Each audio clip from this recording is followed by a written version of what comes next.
Welcome back, and thank you for staying with us.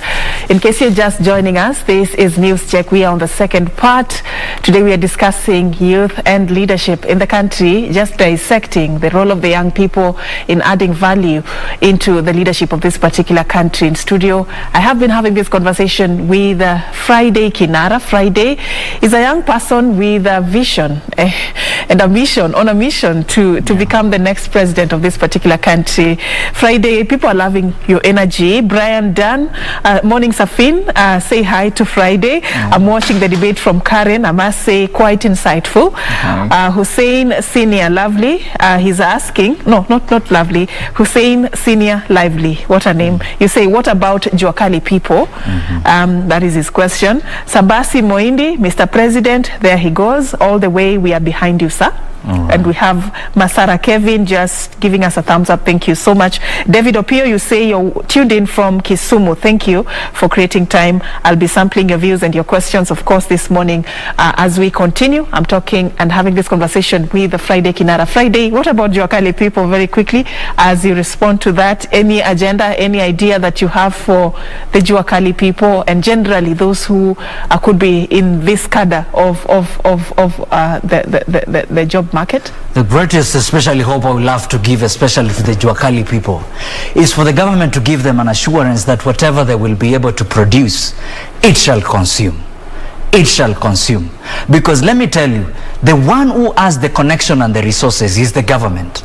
It is the one that is able to open up the international market, and it is the one that is able to provide, to be able to tell the people to live to the international kind of skills that they're able to produce. So for especially for the Juakali people, if the Juakali people, it's the assurance that it will give them, that if the Juakali people, that whatever you are able to produce, we as a government, we shall be able to consume, in the sense that we have the network. The government has a network. It is able to transport that what you have produced to South Africa. It is able to consume it in their schools. For example, let me say a simple example, especially for desks. If me as a Juakali artisan, I'm able to produce desks for the schools, and I'm able to make like for 1,000 desks for schools, and I'm able to sell those 1,000 desks, one are going for 1,000 shillings. That's how much? That's like 1 million. Now, where do I take those 1,000 desks if the government is not be able to consume? If I'm looking for a private market, for a private institution to be able to take those desks, I'm really limited to what I will be able to look for. Of course, I may find a private school that is setting up and want to consume those private desks. But if I have the assurance that if I put hard work and produce 1,000 desks, then I can be able to bid it to the government, and the government can be able to come in and consume those 1,000 desks and distribute, and has the capacity to take them all the way to Marsabit and distribute in the institutions there. So for me, especially the kind of assurance that I want the government to give, especially for the Juakali people, for whatever they produce, since it is taking them to the institution to get the skills, the TVET skills, for whatever then the assurance is be able to do to them is that for whatever they produce, they are be able to consume. Because it will be very dishonest actually when they get to the point of them telling them that we are training for you to be able to produce this particular kind of product, when there is no one to consume that product. But you know, we have to give credit where it's due. During the COVID-19 pandemic, we saw the government really engaging the Juakali sector in the manufacture of beds for the hospitals, and guys had a chance to present themselves, if in case they can be able to help the government have achieved the capacity of beds that they required. There was also an opening during when the schools reopened, and the government was investing in terms of ensuring there is social distance in schools, and there were desks that were supposed to be manufactured that will be used under this unique COVID-19 circumstances in schools. The Juakali sector was invited, of course, to be part of this. We saw when the government was implementing the affordable housing project, and the government was very categorical that the doors, the windows, and whatever is going to be used in that particular project is going to be coming from our local Juakali sector. Are we going in the right direction? Is that sort of what you're describing? We cannot just say that it's all for that doom one, and gloom. For that one, it's doom and gloom, and we've done nothing completely. And it's actually amazing that it only had to bring in the pandemic for them to be able to start doing that, because this is exactly what they are supposed to be doing on a daily basis. We should not wait upon the pandemic to be here for them to be able to look into the local Juakali sector, for them to be able to start consuming in the first place. I think that's exactly the initiative. For that one, I give credit to the government for whatever they did. It's a step in the right direction. It's a step in the right direction, and that is the more other steps that should be taken in the right direction.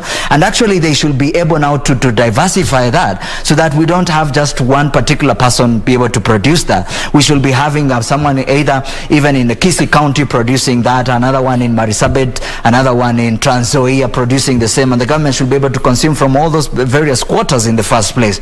So for me, really, that's exactly what I want to say, that the way to promote the Juakali industry, is for them to be able to assure them that there will be already market. For them to, the way to be able to market even for a farmer is to be able to assure him that if he goes to farming, any young person who goes to farming, that is able to get a readily available market for farming. They can be able to sell their farm products to the private consumers. But even when they fail to sell their farm produce to the private consumers, then they should have a backfall where they know that the government will come for them and will be able to consume that which they have put efforts to produce. So that is then we have where government advocates itself and says, we as the government, we are the consumers. You are as our people. We empower you to be producers for us, so that we are concerned about providing the international markets, and we are concerned about doing the connection within ourselves. And that is basically where our ministries should be set. Our ministries of governance should be about consumption and connection for our people. It should not be about this. More, of course, I understand it is more managerial, which is of course basic, that we should be able to have a smooth running of all the systems in place. But even more, what we should be able to stand, it is more of consumers. So that the young people then know that whatever idea they have, they can be able to pitch it to the government. The government will be able to pick it up from them and advance them. And they can be able to be assured that whatever we go to produce, the government will be able to consume. All right, let me take you back a little bit. So you have this very beautiful idea for the country, and you strongly feel that you're the right person to lead. So there's you on this side, there's this idea that you want to, this promise you want to deliver. In between, there is this in between, the game plan, how you're going to make sure that you marry these two, that you're there and you can actually deliver and fulfill your promise for the country. Have you checked how you're going to work this out? Earlier, before we took the break, you had cited the financial challenge or the financial misconception, let me use that term, that people have, that if you don't have money, then you cannot be a leader, and you explained that. So talk to us about the dynamics that come when you want to be a leader in this country, and you're young as yourself. Do you know the dynamics that are at play, and what are you going to do about them? The challenge is especially that the young people are always facing when it comes to asking for leadership position, especially like an example is me. Now that I want to ask for the presidency of this country. You know what it is. I know what exactly, the way the Kenyan, the way the notions, the kind of they have. I recently actually was watching Manyora, Hamanya Manyora was saying that there are particular boxes that have to be ticked when it comes to the leadership position, when you want to ask for, especially like presidency. And one of the box that the people always ask is the finances box. Do you have the finances that it takes to be able to ask for the presidency of this nation? Do you? And that is actually, that's the point I'm getting to there. That is actually, it is a propaganda that is always propagated by the rich, so that these positions are always meant for the people who are wealthy, and so the young people may never stand a chance, and if you're poor, you may never stand a chance to lead. I want to say that is a propaganda that is really steered away. Let me tell you the truth. So how is it that Obama, when he became the president of the nation, that he was really rich like Trump? That is not the case. It is because the people who are really be able to share, passionately share with what he had presented to the people. So what you're saying, you don't need resources to mount a campaign? You don't need resources, you need honesty. For the nationwide tours, to convince the populace to vote for you, to be here, to be there. You don't need resources for you to be able to mount a campaign to convince the country to vote for you as president. Is that what you're saying? If the people believe in your agenda for the nation, they will be able to subscribe in their own small way to be able to, and they'll be able to provide those enablers for you in the very first place. Do not underestimate the power of the people when they believe in someone. They don't have to get to the resources when they believe in you. You will be able to provide. They will be able to provide those platforms for you. They will be able to provide those resources for you. And actually, the more reason actually now those who are propagating for the leadership position, because they have the limelight, is because they are able to propel themselves. All right. So for those who are watching you this morning and they are asking, we've seen your opponents traversing from one part of the country to the other. They were in the coastal region, others were in the Mount Kenya region. You know, things are happening. Where is Friday Kinara? Where are you? What are you doing? Where have you been? What would you tell those people? I want to tell them that Friday is coming. Friday has just made a decision. We have just made a decision that now it is no longer the time. It is time to make real the promises that were given to us since the independence of our nation. We are not going to sit back and see ourselves suffer for the few days that we have, for a man has to live few days that we live. We are no longer going to sit and say that we are, because we don't have those resources, that we are going to sit for us, that we are not going to be in a position to be able to traverse this country. And I'm telling the honest truth that we are going to appeal to the people. The people will provide the enablers for us to be able to traverse this entire nation. And this is at the point where I make the appeal. The young people are facing the financial challenges especially, but I have faith. Faith is the substance of things hoped for, the evidence of things not seen. I know that grace is the merited favor that we receive from God. God shall make a way where there seems to be no way. And He just said, take the very first bold step and I will make a way for you. You will be able to stand out and will be able to reach to the people. So I'm telling the people that wherever they have, if you have a dream, if you have a dream to serve this country, if you have a dream to do anything great for this country, do not be limited by the notion that you have to have the resources for you to be able to start. Most people started from just taking that simple step of faith. And this is the step of faith that I'm bringing forth and saying, if it is about resources, if it's about the resources that we have, and those who have resources now, they're telling us that because we don't have resources, we don't have the right to be able to ask for the presidency of this nation because they have the resources, we are telling them that you are wrong. Leadership is a gift that you have given from God. And God knows that if He has put that conviction in your heart, He knows He'll provide ways that you will be able to reach out to every single person in this country, to every single corner in this country, and is able to give that platform to be able to share to them. That is not an obstacle. That is not an obstacle. And the connection, connection aspect that you say that people have to have really, you have to have a connection. You cannot operate in a vacuum. Exactly. There is the political party structures, there is the systems, there is the political party nominations for your political party to endorse you and to give you that go ahead that you can vie using our tagline. Are you in that process, or yours is a different journey?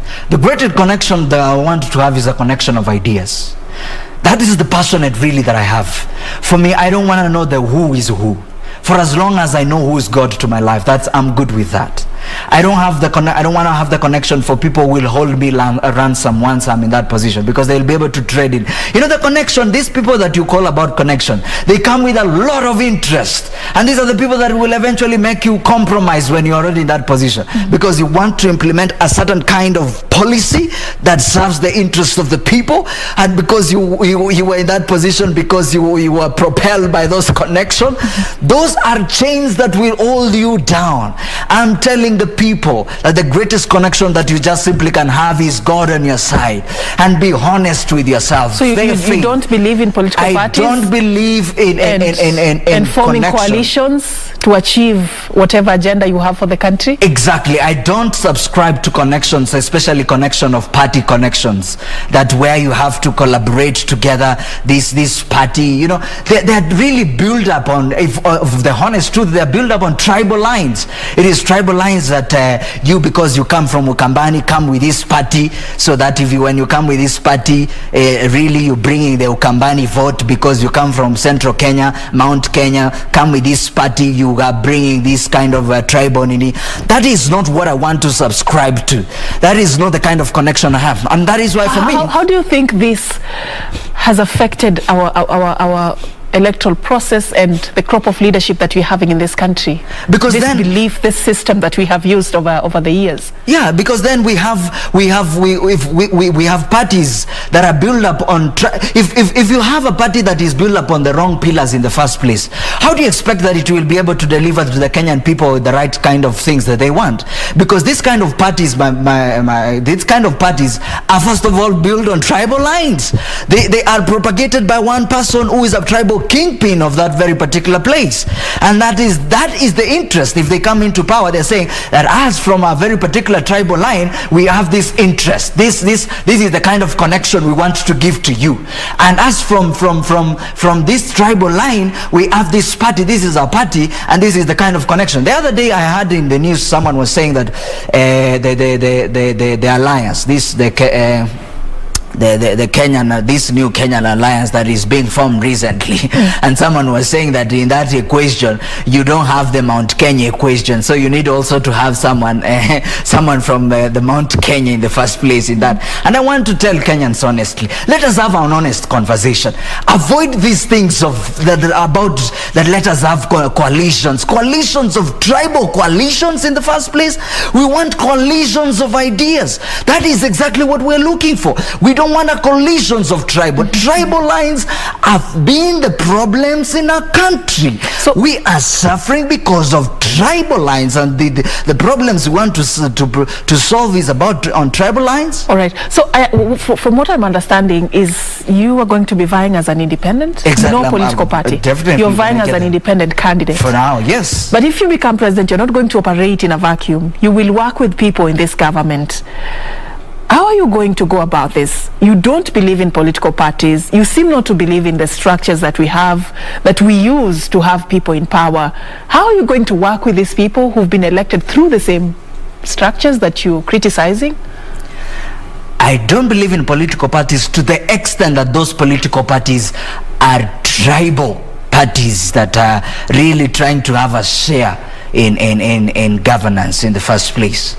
I believe in political parties when they represent ideas. So for example, I will be able to ask this kind of, if God, by God's grace, I clinch the presidential position in the first place, and then I will be able to ask certain particular political parties, what are your ideas in the first place?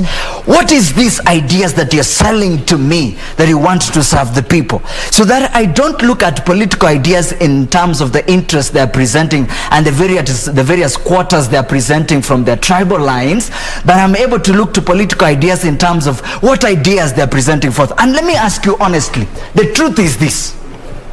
Recently, we had elections in Kiambaa between proponent parties that were really on the forefront were between Jubilee and UDA. And the truth and the honest truth in the entire nation, that if we ask our people today, what were the ideas of Jubilee in the Kiambaa election, and what were the ideas of UDA in the Kiambaa election?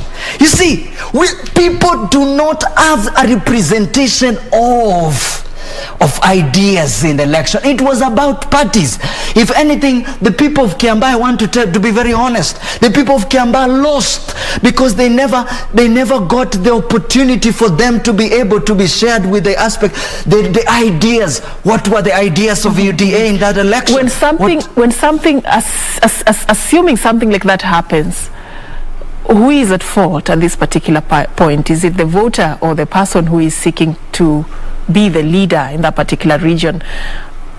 So that when we go to 2022 and we are trying to elect the next crop of leadership, and you're talking about we should put ideas on the table, we are better empowered to know what our role in the electoral system is. Who is to blame in this equation, and how do we enlighten our populace in terms of what their role is in this whole process? When we go especially for seeking for those elective positions, I place the blame partly on the people, but even partly more. Yeah, because you voted as well. In as much as it could be party politics, it could have been about ideas, who knows? But you voted yourself at the end of the day. You're the one who made that mark on that ballot paper. So who do you hold accountable for that particular decision? For as much as we really will want to put that blame on the people, because the people are the voters at the end of the day, they're Yes, the people who make decisions. But we need to get to the point now, the leaders understand the kind of people they're dealing with. These are people who have lost their livelihood. They're people who have lost their dignity. They're people who have lost their ability to have an independent kind of thinking. So as a leader, you need to have the best interest of them, of the people at heart. You as a leader who's really seeking for the leadership position in that very particular area. You know, I was at a moment to see on how the campaign was done in that area. It was more of loud music, more of abusive language, and I wonder, those greater proponents, and they were pitching, it was more of a controversy between this party, the personality of this person and the personality of the other person. That is not right. You as leaders who are endowed with wisdom, understanding and insight, you should be able to be fair to the people. Love the people to the extent and say, honestly speaking, on this one, we just want to come with ideas that we want to. These are our ideas. I saw the caravans of those people who are seeking for those leadership positions. It was more of pomp and color, where they call the likes of Bahati to sing for them songs. It was hype and color, pomp and color, really glamour, noise making. It is about abusive language. That's the kind of sideshows. That's the kind of leadership that we are exposed to, the young people. And it is taking a whole day of the people not really sharing about what the people are affecting about. And I must insist, and I have to probably do the civic education to the people now, that honestly, people of this country, when leaders come to seek for elective position, because they are going to end up making very pertinent decisions, very major decisions that will affect you, very major decisions that will affect your livelihood and the livelihood of your children's children, and they will batter away with your inheritance. I want to call upon, to make an appeal to the people that seek for ideas and ideas only. Let an election end and say that the reason why we believe UDA carried the day in Kiamba is because these were the ideas and these were the ideas of Jubilee. And I want the honest, the personalities in journalism, go to the ground in Kiamba and ask yourself and do the honest interview. If what were the ideas of Jubilee in this election and what were the ideas of UDA in this election, the people will be very blank, because for them it was presented to them, it is the hype between, if you vote for UDA, you're voting for the incoming William Ruto, and if you vote for Jubilee, you're serving the interest of Uhuru Kenyatta, of women and all that. That is, leadership should not be reduced to personalities. It should be reduced to ideas and ideas only. Ideas. Now that you're talking about ideas, I want you to tell me, even just four ideas that you have for the country, just put them clearly out there, lay them out there. What is that four priority areas that you feel as Friday Kinara, as we speak this particular morning, this is what Kenya needs and this is what I am willing to offer if I'm given a chance to lead? 4 ideas that honestly I'm willing to offer. And for this, if God will bring us leaders into judgment, then I need to stand in my judgment day and say that this is the vow. And I not only make this vow to the Kenyan people, but I want even more to make this vow to the Lord.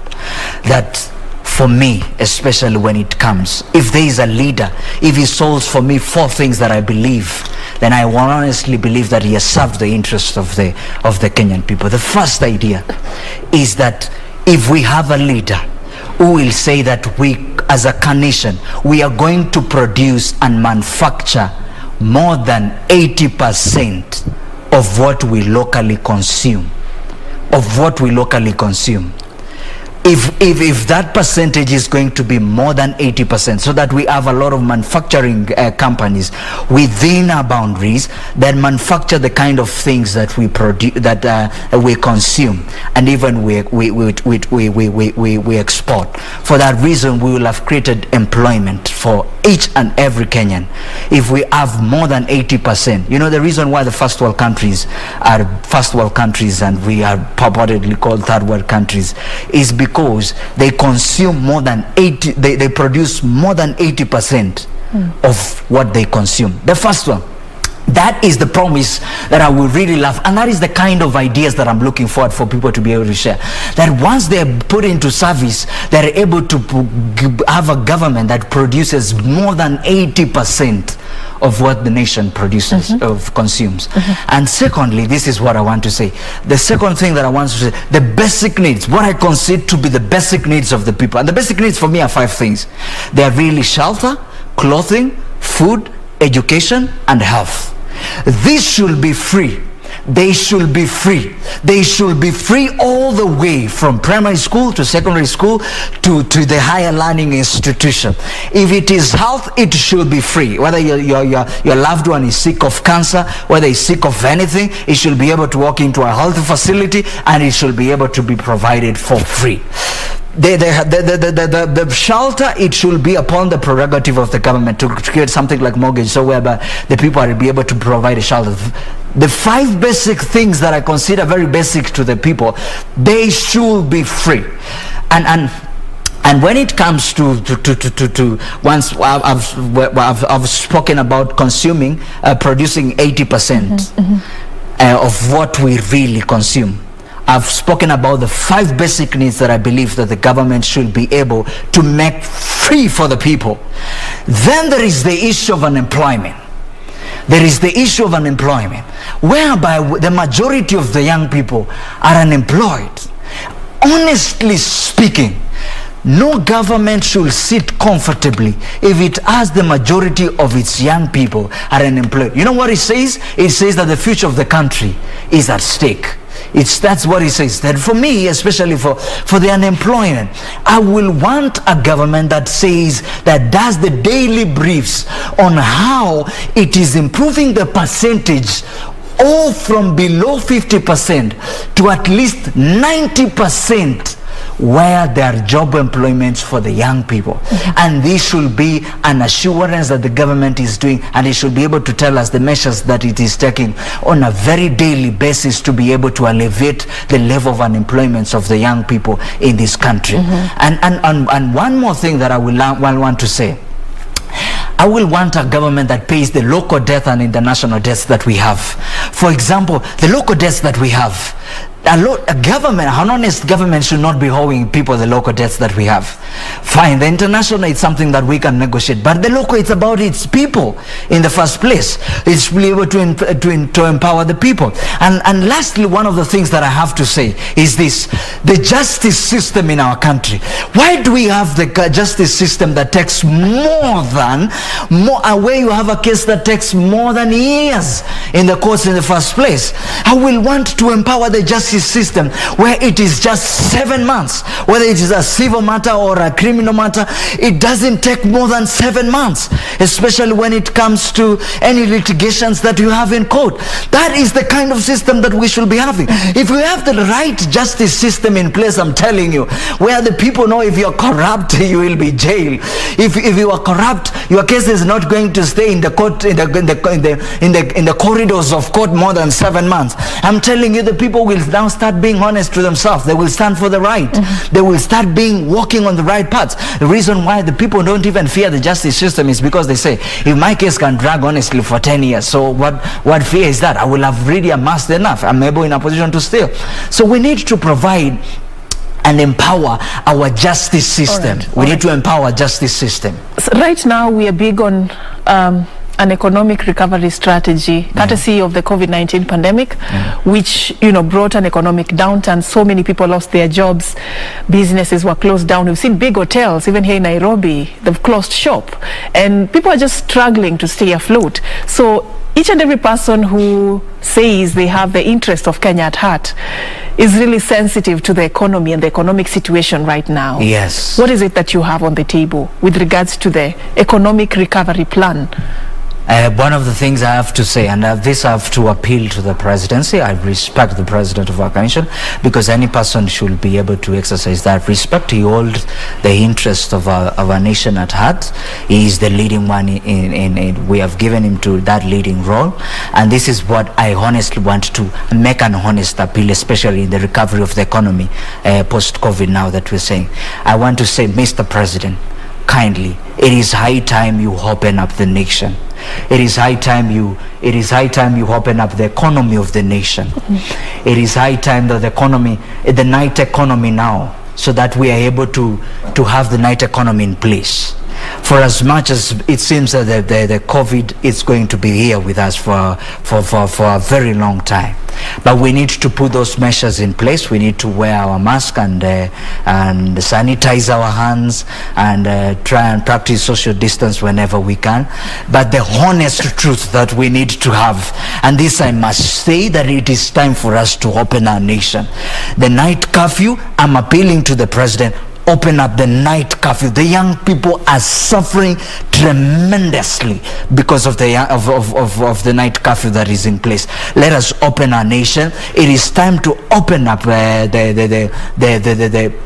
especially though you were saying even in the hotelier industry.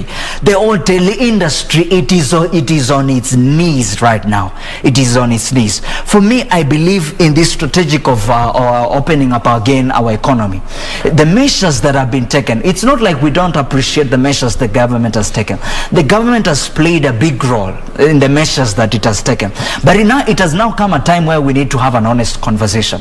And the honest conversation about is, we are no longer going to exercise these curfews that we have. It is time that the presidency opens up the country, and it is time, especially with the wearing of mask. I know that we should wear mask whenever we can, but it is time for us to repeal that law, so that something like wearing a mask, honestly, it is done out of the self motivation that the people have, but it's not done out of the fear that you'll be arrested.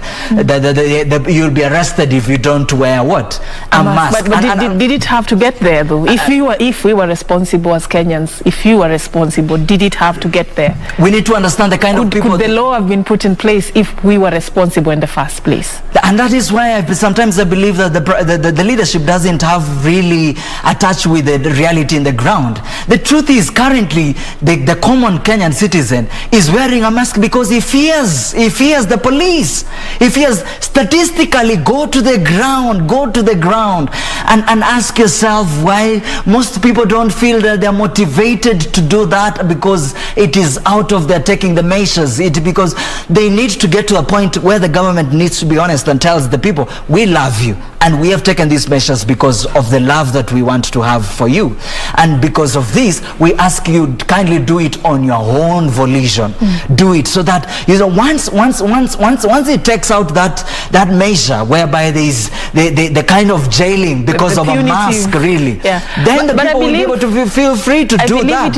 I believe it started at that point of love, that point of concern, and it was the failure of Kenyans to take up responsibility that pushed the government to now become punitive about it. For those who do not want to do it, then you're going to be punished. I believe it started all, it was voluntary, and everybody else understood why we were doing it. But it was because at some point as a society we just became reckless, and the government had to really do something to crack the whip to ensure that we do the right thing, something that we know we are supposed to do. But I know that's a conversation for another day. Let's leave the COVID and the masks aside. Aside from just opening up the night economy, I want to understand from you, what is it that you feel you will do to ensure that we bounce back economically in this nation if you're given a chance to lead?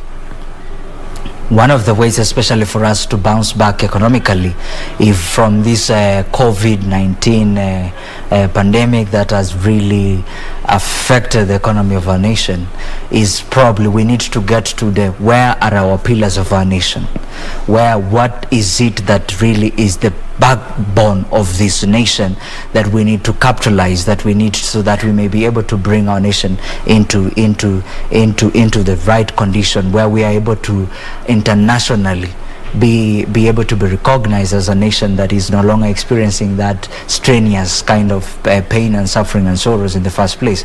It's one of the ways that we have neglected, especially the agriculture aspect of our nation, and I feel this has greatly been neglected as a nation. For as much as I know that there's great effort that is being put there, the Galana Kulali, it has gone. It is no longer there in place. But this is what I want to say.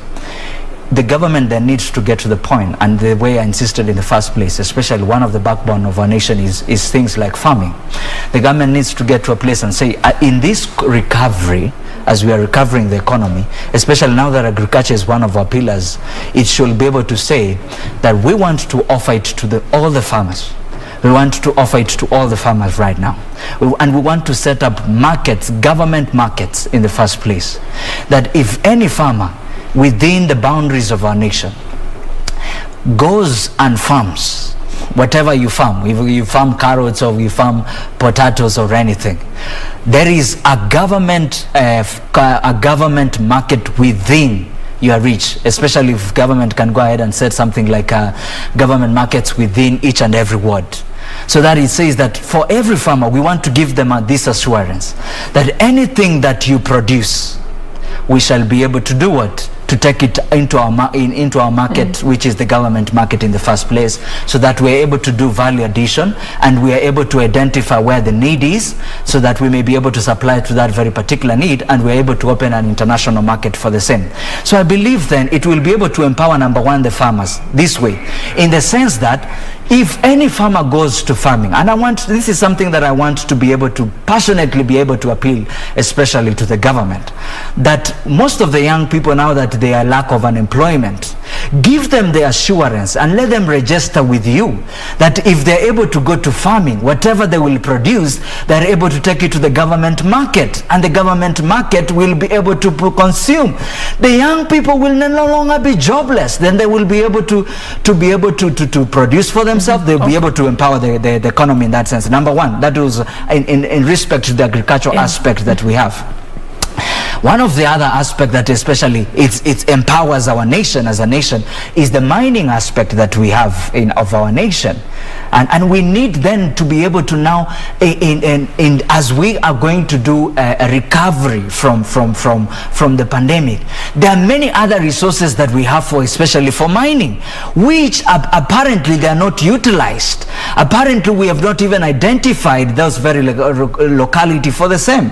Especially things like in Kisi we have what we call a soapstone, so that it needs to assure the people who carve there in soapstone that whatever you will carve, the kind of carving you'll be able to produce, there is market and we'll be able to consume. And we need to now, the government now needs to be proactive so that it is able to produce, to make market for the same.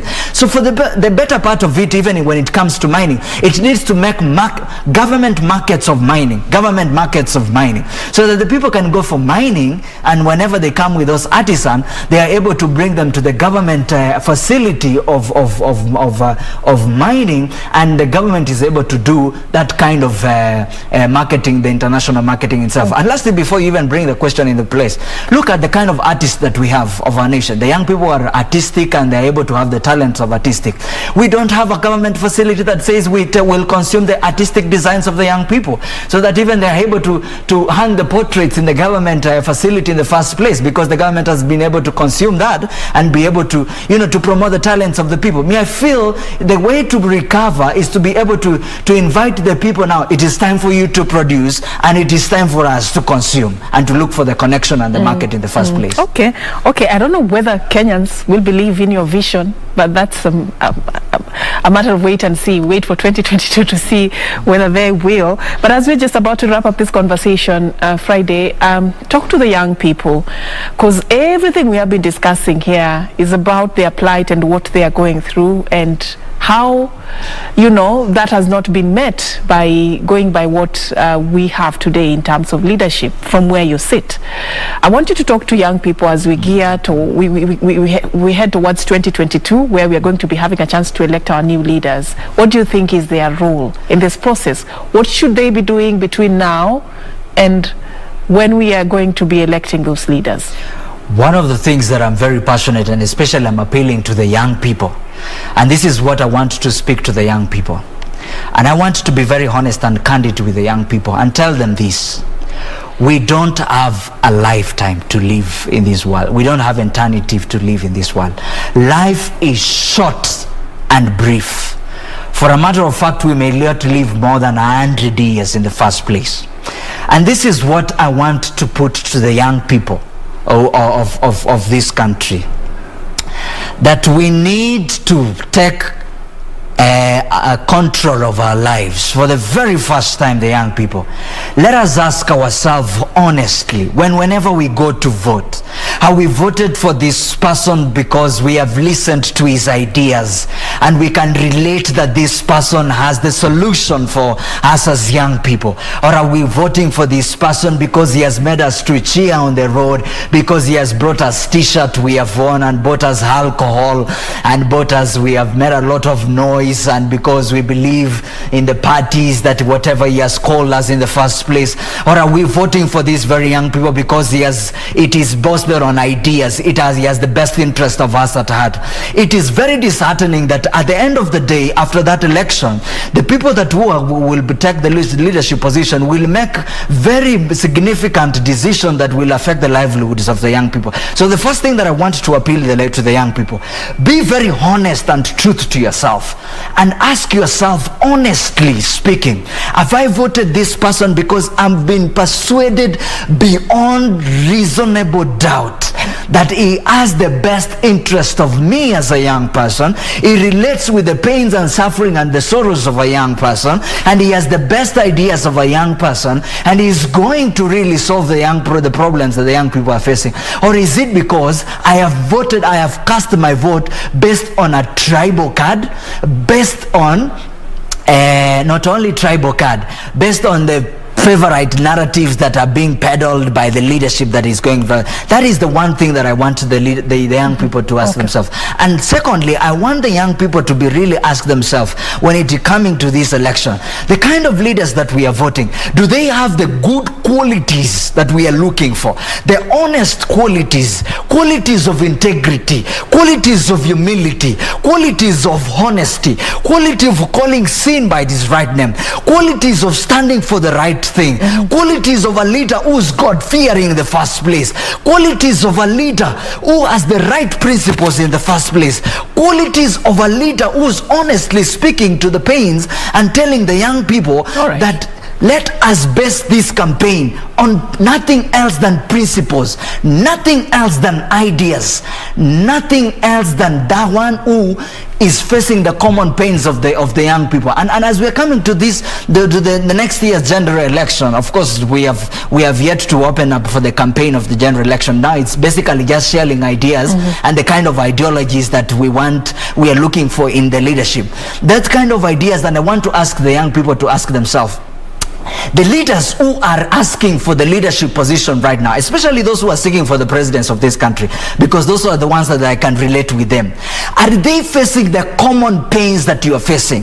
If they're saying that they will be able, these leaders who are facing, especially, and let me quickly say them. If you say Raila Odinga, if you say William Ruto, or you say Kalonzo Musyoka, Wetangula, Moses Wetangula, or you say Mutisia Kitui, and recently I've had Jimmy Wanjigi.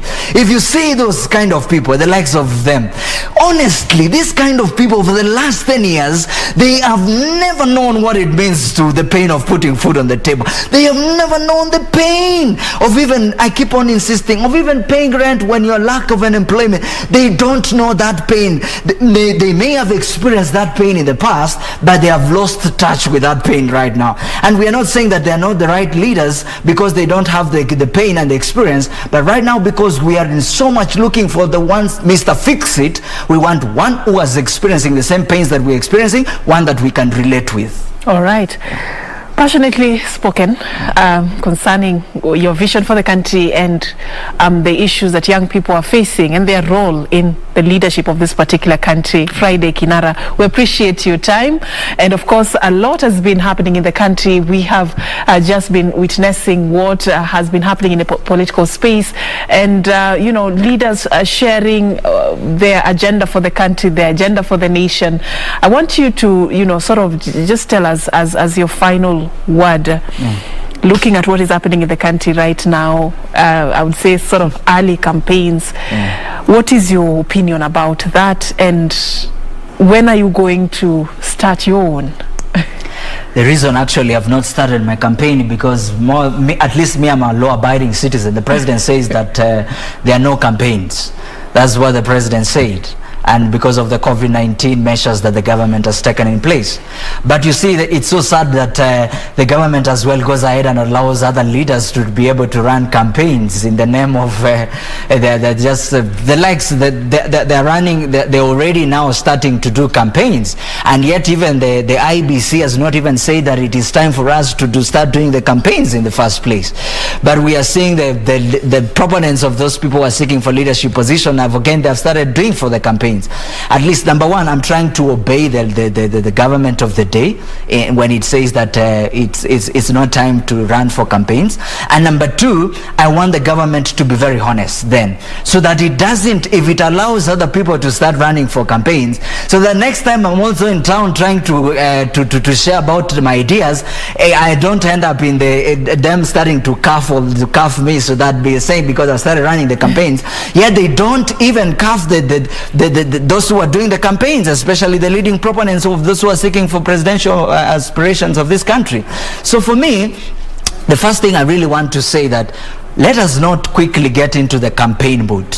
But if we have to, let us get it be fair. Let the president announce that now it is time, if you are willing and if you have an interest, go outrightly and speak to the people. I don't think so that is within his mandate though, but thank you for creating time for us, Friday Kinara. Maybe lastly, before we go for very quickly, because we've run out of time. Lastly, before we go to the I'm just appealing to the people that they are able to vote for the right leader. This coming election, I will be vying for the presidency of this nation. I represent the interest of the youth. I represent the interest of the nation. I represent the interest of those who are feeling where the shoe paints. Thank you so much for your time, and thank you for watching the program so far. That is how we wrap it up. Thank you for creating time and also for interacting with us on social media. Right now we are going to be paving way for the Swahili team to be taking it over from here. Kurunzi Mashinani coming up, Tamrini also later coming up your way. Do stay with us. My name is Serfine Achieng Ouma.